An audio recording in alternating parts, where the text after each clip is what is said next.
ಎಲ್ಲರಿಗೂ ನಮಸ್ಕಾರ. Welcome to Study for Success channel. ಈ ಒಂದು ವಿಡಿಯೋದಲ್ಲಿ ಸವರ್ಣ ದೀರ್ಘ ಸಂಧಿಗೆ ಸಂಬಂಧಿಸಿದಂತಹ ಒಂದು ಮಾಹಿತಿಯನ್ನು ತಿಳಿದುಕೊಳ್ಳೋಣ. ಈ ಒಂದು ಮಾಹಿತಿಯು ನಮ್ಮ ಎಲ್ಲ GPSTR, SDA, FDA, KS, IS ಎಲ್ಲ ರೀತಿಯಾಗಿರ್ತಕ್ಕಂಥ ಒಂದು ಪರೀಕ್ಷೆಗಳಿಗೆ ಸಹಾಯಕವಾಗುತ್ತೆ. ಇಲ್ಲಿ ಇವತ್ತಿನ ದಿವಸ ನಾವು ಸವರ್ಣ ದೀರ್ಘ ಸಂಧಿಯ ಬಗ್ಗೆ ಅರ್ಥ ಮಾಡ್ಕೊಳ್ಳೋಣ. ಸವರ್ಣ ದೀರ್ಘ ಸಂಧಿ ಎಂದರೆ ಸವರ್ಣ ಸ್ವರಗಳು ಒಂದರ ಮುಂದೊಂದು ಬಂದು ಅವೆರಡರ ಸ್ಥಾನದಲ್ಲಿ ಅದೇ ಜಾತಿಯ ದೀರ್ಘ ಸ್ವರಗಳು ಆದೇಶವಾಗಿ ಬರುವುದು. ಇದನ್ನು ಸವರ್ಣ ದೀರ್ಘ ಸಂಧಿ ಎನ್ನುವರು. ಉದಾಹರಣೆಗೆ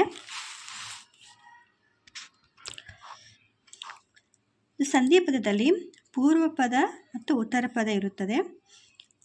ಪೂರ್ವ ಪದ ಮತ್ತು ಉತ್ತರ ಪದವನ್ನು ಬಿಡಿಸಿ ಬರೆದಾಗ ಪೂರ್ವ ಪದದಲ್ಲಿ ಮತ್ತು ಉತ್ತರ ಪದದಲ್ಲಿ ಸವರ್ಣ ಸ್ವರಗಳು ಇರುತ್ತವೆ. ಉದಾಹರಣೆಗೆ ಅ, ಅ ಇವು ಸವರ್ಣ ಸ್ವರಗಳು. ಸಂಧಿ ಆಗುವಾಗ ಸವರ್ಣ ದೀರ್ಘ ಸ್ವರ ಅಂದರೆ ಆ, ಈ ಒಂದು ಸವರ್ಣ ದೀರ್ಘ ಸ್ವರದ ಆ ಆಗಿ ಆದೇಶವಾಗಿ ಬರುತ್ತದೆ. ಉದಾಹರಣೆಗೆ ದೇವ ಪ್ಲಸ್ ಆಲಯ. ದೇವ ವದಲ್ಲಿ ಅ ಎಂಬ ಸ್ವರವಿದೆ, ಆಲಯ ಆ ಎಂಬ ಸ್ವರವಿದೆ. ಸಂಧಿ ಆಗುವಾಗ ಆ ಎಂಬ ಸ್ವರವು ಆದೇಶವಾಗಿ ಬಂದಿದೆ. ದೇವಾಲಯ ಆ ಅನ್ನುವುದು ದೀರ್ಘ ಸ್ವರವಾಗಿದೆ. ಮಹಾಲಯ ಆ ಎಂಬುದು ಸವರ್ಣ ದೀರ್ಘ ಸ್ವರವಾಗಿದೆ. ಮಹಾ ಪ್ಲಸ್ ಆಲಯ ಮಹಾಲಯ.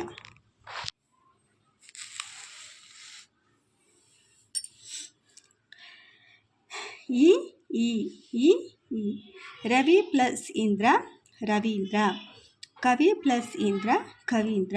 ಇಲ್ಲಿ ಪೂರ್ವ ಪದದಲ್ಲಿ ಈ ಎಂಬ ಸ್ವರವಿದ್ದು ಉತ್ತರ ಪದದಲ್ಲಿಯೂ ಈ ಎಂಬ ಸ್ವರವಿದೆ.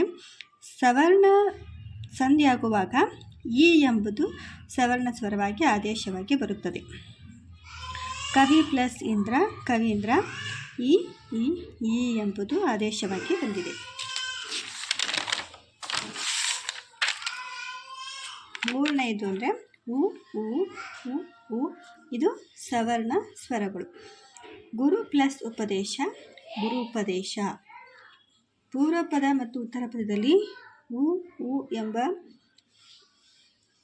ಸವರ್ಣ ಸ್ವರಗಳಿದ್ದು ಆದೇಶವಾಗಿ ಬರುವಾಗ ಉ ಎಂಬ ಸವರ್ಣ ಸ್ವರವು ಆದೇಶವಾಗಿ ಬಂದಿದೆ.